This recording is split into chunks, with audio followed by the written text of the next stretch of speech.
Podríamos detenernos en algunos de estos argumentos que forman parte tal vez de lo que ha dicho el gobierno y que hacen mucha carne en sectores de la opinión pública, ¿no? Como el hecho, por ejemplo, de que hay un número importante de estudiantes que no se sabe en qué condiciones están, en qué circunstancia, y que por eso, digamos, hay poca claridad en lo que se está financiando con el presupuesto universitario.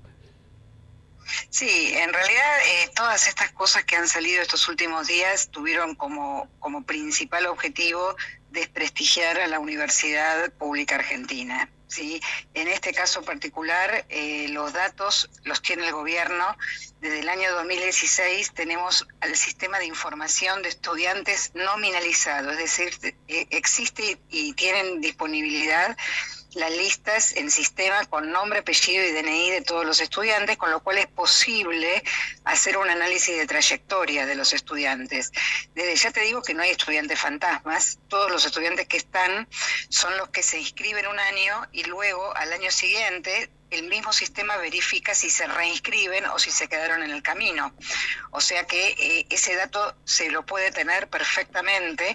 Y también está el dato de los estudiantes que al finalizar un año, cuántas materias rinden. Y ahí sí, efectivamente tenemos algunos inconvenientes de que quizás no todos los estudiantes rinden todos los finales que se espera que una carrera está previsto que rindan. Y esto es multicausal. Hay muchísimas explicaciones que tienen que ver con una mala preparación del secundario, sobre todo en el primer año, que es el año en donde hay un 40% de los chicos que se inscriben por primera vez que después no siguen, ¿sí?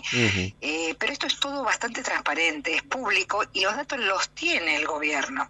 Entonces, estos problemas, que son una deuda y que hay que reflexionar y hay que ver cómo de la mejor manera resolverlos, podrían haberse planteado desde el principio de año con el nuevo gobierno y no en un momento en donde lo que se está reclamando es que el salario universitario está un 40% menos en su poder adquisitivo respecto de comienzos de año. Entonces, bueno, ahí un poco yo decía en la nota que hay una mezcolanza de muchas cosas a la vez y que realmente se hace muy difícil responder a cada uno de los argumentos que son falaces o lindan muy ahí en el filo de la verdad, que muestran una parte y no el todo, y creo que no es una conversación genuina la que el gobierno quiere dar. Quería dar antes de la marcha, ¿no? Porque en realidad todo sucedió antes de la marcha, que por cierto fue exitosa, ¿no? En todas las ciudades. Ahora, porque es una forma de mostrar la sociedad quiere a la universidad, lo demostró. Mónica, también algunos de estos argumentos hacen carne en sectores de la opinión pública. Nosotros incluso los estamos recibiendo hoy de sectores de nuestra audiencia que mencionan, por ejemplo, que el gobierno solo quiere arancelar la universidad para extranjeros y bueno, adhiriendo ese argumento de sectores del gobierno que señalan que no hay que financiar la educación para estudiantes de otros países, por ejemplo. Mira, todos esos son temas que se pueden discutir, ¿sí?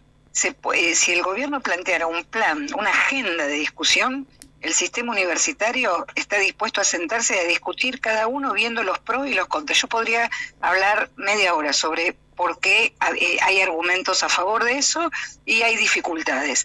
El problema es que no se está dando ese contexto. El problema es que hoy el atraso salarial es tal que los docentes se están yendo.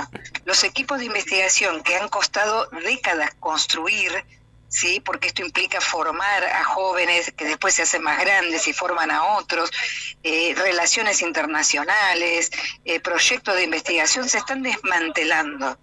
Entonces, en este contexto, hablar de algo que nunca fue puesto en una agenda, la verdad que no tiene lugar. En este momento hay que resolver un problema que es el atraso salarial de este año de cara a un presupuesto del año que viene, que es tremendo.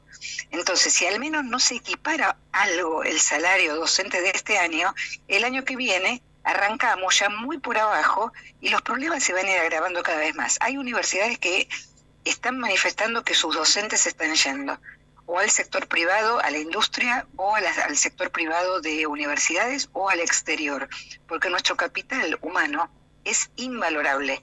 La universidad, la mirada de la universidad en el mundo es buenísima. Entonces hay un drenaje que ya se está viendo Y esto es lo que va a costar mucho recomponer si no se resuelven estos problemas urgentes. Después armemos una agenda y discutamos todo lo que haya que discutir, que seguramente hay mucho para mejorar. Claro, por ejemplo, usted planteaba en este artículo que estamos haciendo referencia, que se publicó en Diario Clarín, de cómo se mide la eficiencia, ¿no? Vista desde el punto de vista del gobierno en cuanto a resultados de cantidad de egresados respecto de los inscriptos, y usted plantea ahí, bueno, que hay un análisis mucho más cualitativo que cuantitativo para hacer. Sí, por ejemplo, a ver, en los ingenieros, ¿sí? Hay mucho, es difícil una carrera de ingeniería, ¿sí? No todos que salen del secundario están en condiciones de cursar materias muy pesadas que son de matemática, etcétera. Pero los que sí siguen, antes de que se reciban, las empresas se los llevan con salarios altísimos. Bueno, ahí tenemos un problema, porque esos forman parte de las estadísticas de los que no se reciben. Entonces, podemos pensar en carreras con títulos intermedios, para que esos jóvenes que se van al mercado de trabajo salgan con una titulación que después la puedan continuar en algún momento. Se pueden hacer carreras más flexibles, se pueden armar cursos cortos para los que quieren una salida laboral rápida. Se pueden pensar muchísimas cosas innovadoras que realmente hay que trabajar en eso. Pero bueno, los datos son datos que detrás tienen explicaciones que no son tan simples, de no egresan porque no existen, por ejemplo, de que los que entran se van porque, bueno, la universidad es ineficiente. Hay muchas explicaciones de esto, hay muchos estudiantes que trabajan y que no pueden recibirse en el tiempo teórico que las carreras están diseñadas para que en un tiempo determinado. O sea, realmente hay debates profundos y que se puede dar una conversación muy profunda y racional. No es lo que el gobierno hoy está planteando. Hay que, digamos, para dar esa discusión finalmente, hay que partir de la convicción de que se quiere sostener al sistema de universidad pública. Exactamente, porque, a ver, yo lo que veo, y creo que esto es generalizado, que después del déficit cero, que es lo que quiere el gobierno, no hay un plan. ¿Sí? Una vez supongamos que llegamos al déficit cero, ¿cuál es el plan de crecimiento y desarrollo del país? Y en ese crecimiento y desarrollo, ¿cuál es el lugar de la universidad?